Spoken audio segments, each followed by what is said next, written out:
સોમવારે એટલે કે આજથી શરૂ થતું શિયાળુ સત્ર પણ હંગામેદાર રહેશે। આ શિયાળુ સત્ર શરૂ થાય એ પહેલા જ વડાપ્રધાન મોદી સંસદની બહાર પહોંચ્યા હતા। ત્યારે તેમણે પત્રકારોને સંબોધ્યા હતા, જ્યાં તેમણે કહ્યું કે આ વખતે સંસદનું શિયાળુ સત્ર ઠંડુ જ રહેશે। તેમણે વિપક્ષ સામે આરોપ મૂક્યો કે અમુક લોકો તેમના રાજકીય સ્વાર્થ માટે સંસદમાં હોબાળો કરે છે અને સંસદની કાર્યવાહીમાં અવરોધ पैदा કરે છે। તેઓ સંસદને નિયંત્રિત કરવાનો પ્રયાસ કરે છે। प्रजा आवा होबाळा करनार लोकोने नकारी रही है। साथियों, संसद का ये सत्र अनेक प्रकार से विशेष है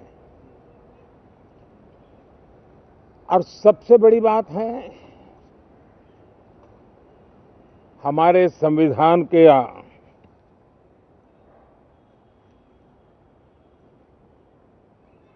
75 साल की यात्रा, 75वें साल में उसका प्रवेश, ये अपने आप में लोकतंत्र के लिए एक बहुत ही उज्जवल अवसर है। और कल संविधान सदन में सब मिलकर के इस संविधान के 75वें वर्ष की उसके उत्सव की मिलकर के शुरुआत करेंगे।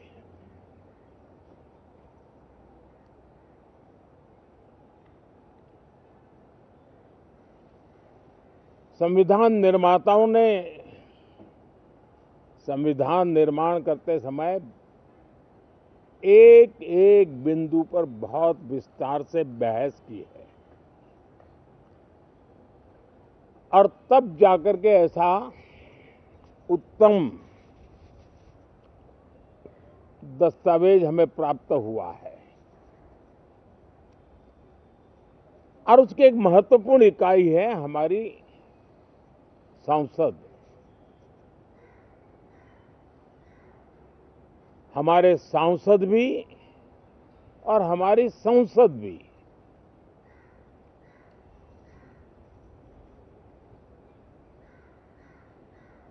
पार्लियामेंट में स्वस्थ चर्चा हो, ज्यादा से ज्यादा लोग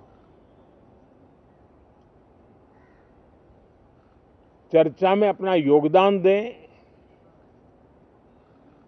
दुर्भाग्य से कुछ लोगों ने अपने राजनीतिक स्वार्थ के लिए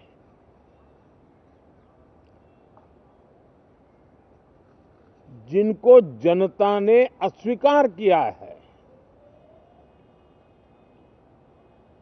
वे संसद को भी मुट्ठी भर लोगों के हुड़दंगबाजी से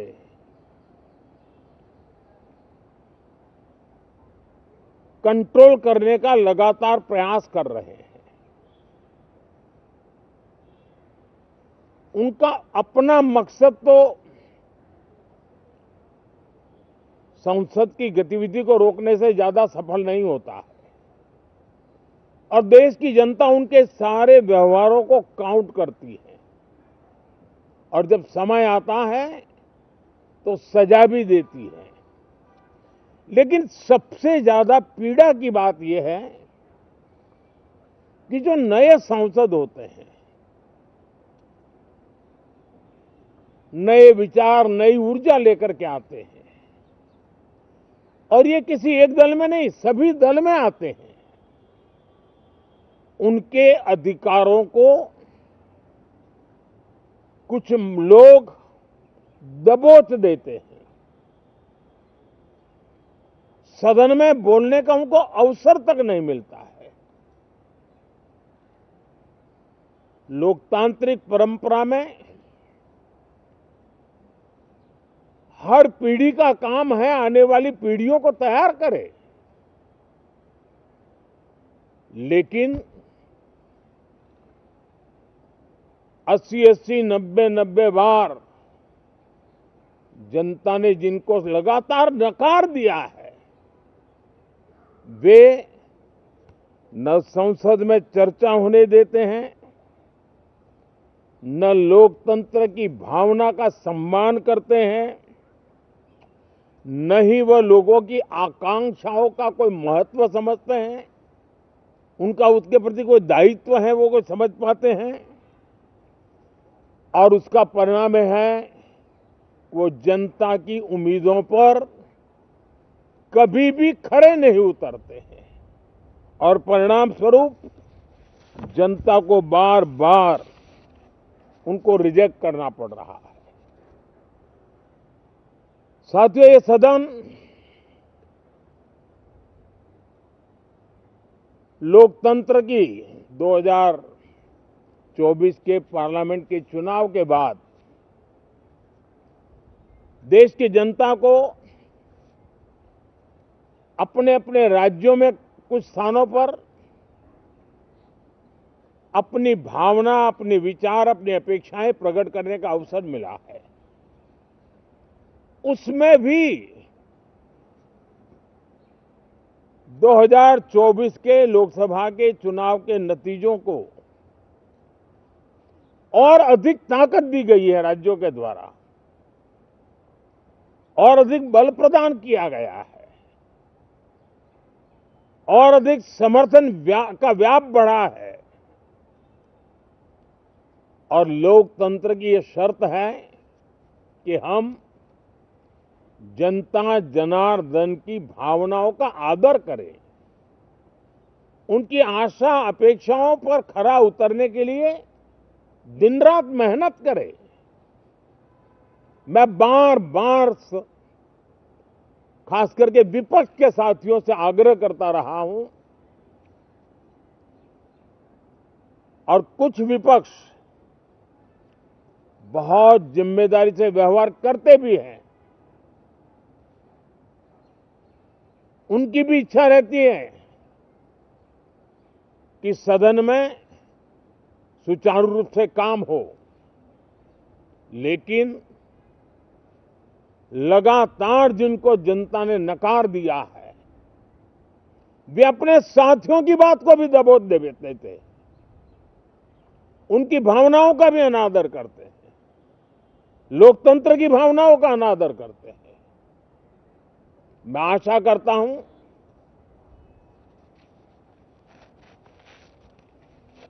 कि हमारे नए साथियों को अवसर मिले। सभी दल में नए साथी हैं, उनके पास नए विचार है, भारत को आगे ले जाने के लिए नई नई कल्पनाएं हैं। और आज विश्व भारत की तरफ बहुत आशा भरी नजर से देख रहा है। तब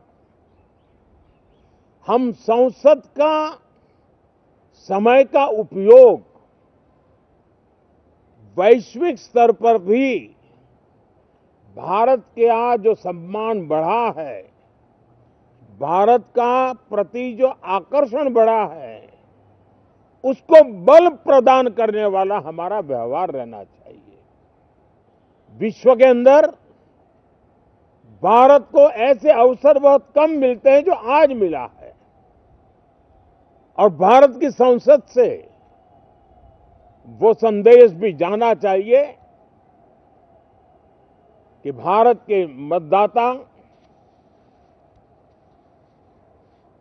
उनका लोकतंत्र के प्रति समर्पण, उनका संविधान के प्रति समर्पण, उनका संसदीय कार्य पद्धति पर विश्वास, संसद में बैठे हुए हम सबको जनता जनार्दन की इन भावनाओं पर खरा उतरना ही पड़ेगा। और समय की मांग है, हम अब तक जितना समय गंवा चुके हैं उसका थोड़ा पश्चाताप करें, और उसका परिमार्जन करने का उपाय यही है कि हम बहुत ही तंदुरुस्त तरीके से हर विषय के अनेक पहलुओं को संसद भवन में हम उजागर करें, आने वाली पीढ़ियां भी पढ़ेगी उसको, उसमें से प्रेरणा लेगी।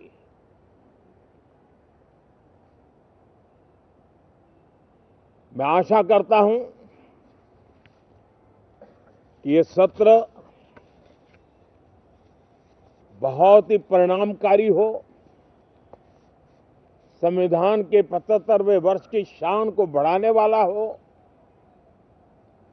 भारत की वैश्विक गरिमा को बल देने वाला हो, नए सांसदों को अवसर देने वाला हो, नए विचारों का स्वागत करने वाला हो। इसी भावना के साथ मैं फिर एक बार सभी माननीय सांसदों को उमंग और उत्साह के साथ इस सत्र को आगे बढ़ाने के लिए निमंत्रित करता हूं।